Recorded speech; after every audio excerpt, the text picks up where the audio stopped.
These pop songs are very unusual in that they do not stick to their original tempo. Check it out.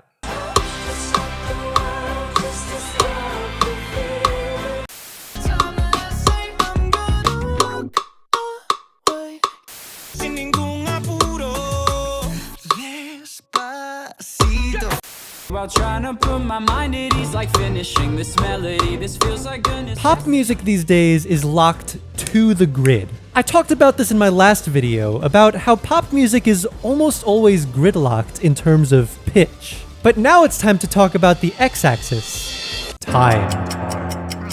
For all you nerds out there, tempo is literally just Italian for time. But when we talk about tempo in music, what we're really talking about is speed. How fast or slow a song is as measured by beats per minute, which I'm just gonna call BPM to save myself one syllable. For example, the tempo of Look at Me Now by Chris Brown is 146 BPM. Look at me now. About 99% of pop songs these days pick one tempo and stick with it for the entire song. Not only do they stay at the same tempo, they are robotically attached to it. There is no ebbing and flowing to be had. No gelling to be gelled. Except for some very rare cases. Like, for example, Chappell Roan's Good Luck Babe. Toward the end of the song, Chappell uses a technique called Ritardando. And yes, I'm going to be pronouncing it like that, because I don't want my goofy friends clipping me out of context. A ritardando is when a piece of music gradually slows down over an extended period of time. You know, it retards.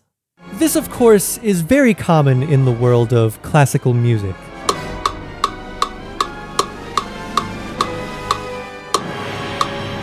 And jazz, to a certain extent. But you're very rarely going to hear it in a contemporary pop song. The way Chappell Roan retards her song, however, is very artful. As the song slows down, she repeats the lyric, "You'd have to stop the world just to stop the feeling." The feeling, of course, referring to her attraction to women, in a world where women are often pressured into having male partners. As she sings about stopping the world, the song slows down as if to signal that the song itself is coming to an end. And as the tempo slows down, you may notice that the pitch is also getting lower and lower. In the days of tape recordings and vinyl records, this was a common phenomenon, which I talked about in my last video. Good Luck Babe was, of course, not recorded on a tape machine. It was recorded digitally because it's not 1970 anymore. Still, the pitch dropping as the song retards is a pretty cool effect, as it gives an illusion of an old school tape recording. And it definitely adds to the feeling of the world coming to an end. Speaking of coming to an end, Light Switch by Charlie Puth is another song that slows down the tempo before the end of the song. You turn me on like a light switch. I have a lot to say about this song. It's a very good song. Could have been a great song. One really cool thing about it, though, is how Charlie plays with the tempo during the pre-chorus.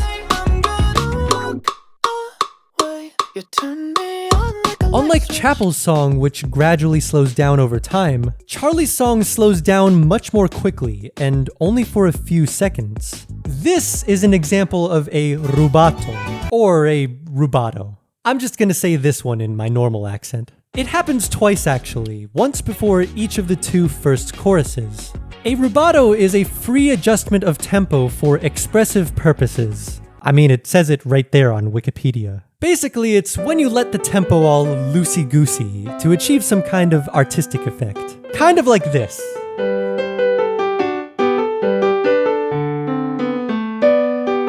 Having a rubato right before the chorus definitely gives Light Switch a little more tension, which makes sense since Charlie is singing about an ex-lover who he's trying to escape. Pretty tense situation if you ask me.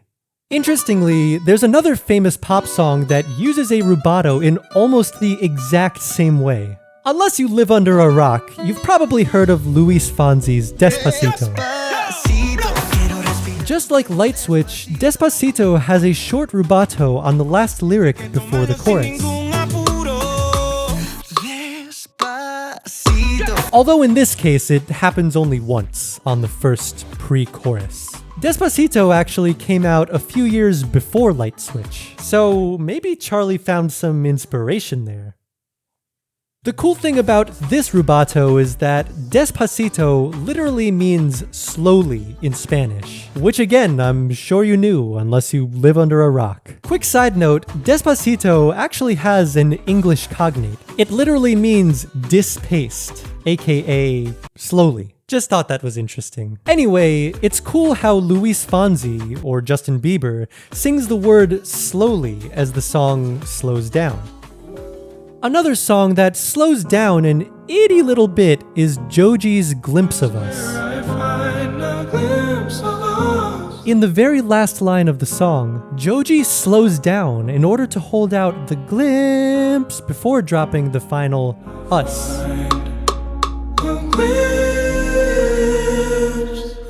This technique is called a fermata, or a fermata. This is a fermata symbol. Looks kind of like an evil eye. The fermata is probably the most common tempo-altering technique, especially toward the ends of songs. It gives the music a little more suspense before finally closing out.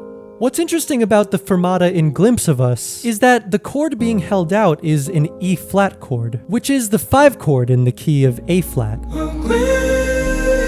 In this context, 5 chords are what we refer to as a dominant chord. So by prolonging the dominant chord, Joji is using a technique called a prolonged dominant. This is only interesting because 8 years ago, Adam Neely said that no pop songs have prolonged dominance anymore. So take that, Adam Neely. The honorable mention of tempo alterations is the fake fermata, or the deceptive fermata. They sound like a fermata, but are they really?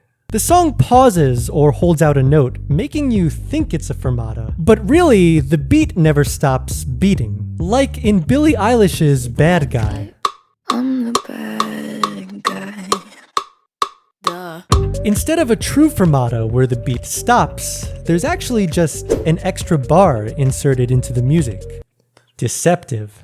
Now, I've saved the best for last, because easily the most interesting tempo alteration I've ever heard in a modern pop song is in AJR's World's Smallest Violin. Every tempo alteration I've showed you so far has been a slowing down of the tempo.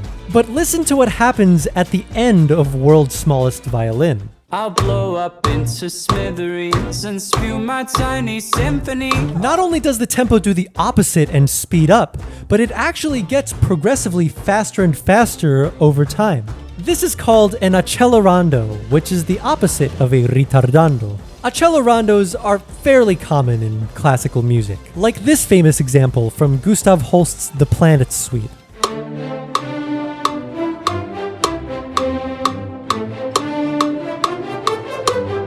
But in pop music, accelerandos are incredibly rare. Or are they? We all know September by Earth, Wind & Fire. You know. Anyway, as this Reddit user pointed out, September starts out at a measly 116 BPM, but gradually accelerates, reaching all the way up to 136 BPM by the end. But the thing is, the speed up is so gradual that we don't even notice. You could theoretically say that the entire song is a giant accelerando. But by that standard, pretty much every song recorded before 1980 has some kind of accidental tempo alteration. Whether it's an accelerando, rubato, ritardando, or something else. Artists these days record their music while listening to a metronome so that they can stay exactly on beat. But they didn't used to do that, and the tempo would kind of ebb and flow. Tastefully, you know? But what do you think? Do you think music was better when artists would fluctuate off beat a little bit? Or is it better now that everyone is sticking to the beat? Let me know in the comments. Also, go listen to my album. There are no tempo alterations, but maybe you'll find some other cool techniques. Guess you'll just have to listen to the whole album and see for yourself. It's on YouTube and Spotify. Thanks, bye!